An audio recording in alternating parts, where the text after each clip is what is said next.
Hey guys, thanks for watching Everyday Ready. First, can we all just agree before I start this video that these safety anti-spill cap things are from the devil? Today is all about kind of how much gasoline you might need for a crap hits the fan type of a scenario based on your plan for your family, types of things you have to run like a generator, etc. So let's get into this video.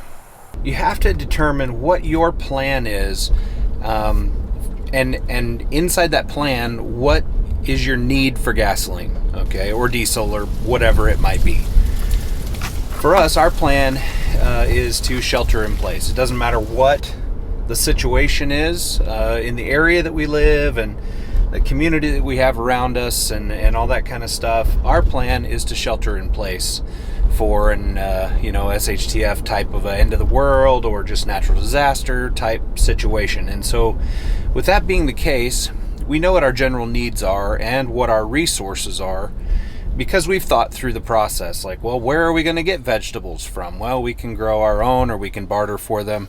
Where are we going to get water from? Well, we might have a farm pond and we can get water from there, or a well or a stream that doesn't dry up or whatever, spring fed, you name it. When it comes to gasoline, the reason that we would need gasoline is a generator, and we would use the generator specifically to power a freezer and a refrigerator, probably alternating back and forth between them because it is a small generator.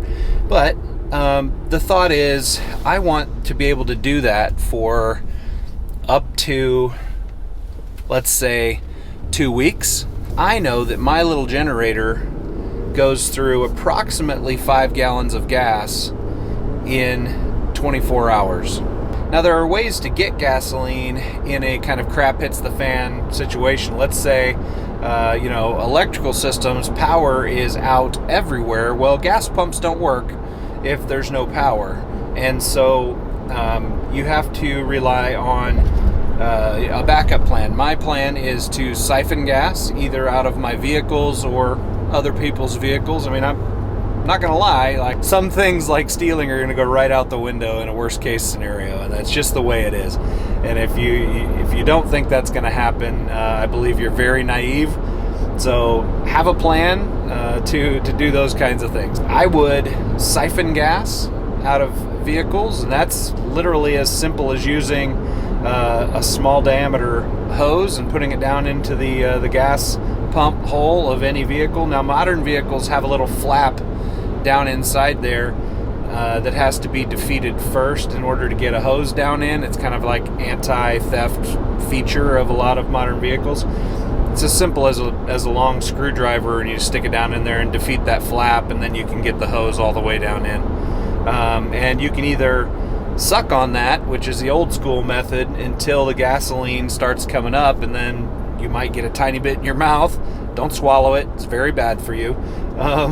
And then you can fill up your container. But a better method is like a siphon pump of sorts. I've got one up on the screen for you guys. That's a very easy method of siphoning fuel. If you guys can see down in there or not, probably not, but there's a small hole down in there. This is your cap for these modern vehicles. It basically replaces the screw-on cap. You push that out of the way, and then the hole for the gasoline is down in there. You'd put your small tube down in there, and you'd siphon right out of there. You can also pop the manhole covers or the lids off of the large tanks, the underground tanks at gas stations. And a lot of people don't know this, but I mean, you can just pull those right off. And there may be padlocks on the holes down underneath. Some are, some aren't. If you watch this channel, you might already know how to pick locks, and you can get into there. Those things are color coded sometimes. The color codes refer to the octane level of gasoline. The only thing you need to really be paying attention to is the yellow coating is typically for yellow, or green coating is typically for diesel. So those are the main things you need to be aware of with that. Another great tip I can give you guys on the gasoline thing is if you have multiple gas cans you're trying to store for long periods of time, you can actually add just a few ounces of additive, just follow the instructions on the back, but of a fuel stabilizer, and it'll increase the shelf life of that gasoline, sometimes as much as a full year or longer, so depending on the additive that you use. So that's another great tip. Hopefully you have some sort of a plan to keep your key systems running. If you plan on bugging out and going to some other location, you're going to live off the land out in the woods, well, maybe this doesn't really apply to you. But for a person that kind of plans to shelter in place at their home, which is what our plan is, it makes sense to have some sort of a power system. Ours is a small generator. We're not going to worry about lights because we have candles that provide plenty of light. We're not going to worry about air conditioning or anything like that. We're kind of in the middle south of the US, so even in the winter, if we keep the house closed up, very survivable until power comes back on. In the middle of the heat of the summer, things are getting a little swampy, a little miserable, but we don't have to have the air conditioning. And so we live in a place that it's just not required. So our main goal is going to be refrigerator and freezer. And we'll just see how that goes. I mean, we've never really had to use it, right? I mean, preparedness is about taking your best guess, being prepared based on other people's experiences and maybe your own, and doing the best you can with what you have. And so for ours, we got enough gasoline to power our generator for a couple of weeks, and that's our plan. Now, obviously it's not a long-term plan, but it's a short-term plan, and if worse comes to worse and I have to start stealing gasoline by siphoning or anything like that, well, we can do that. But it's all just about being everyday ready for the adventures you choose and the emergencies you don't.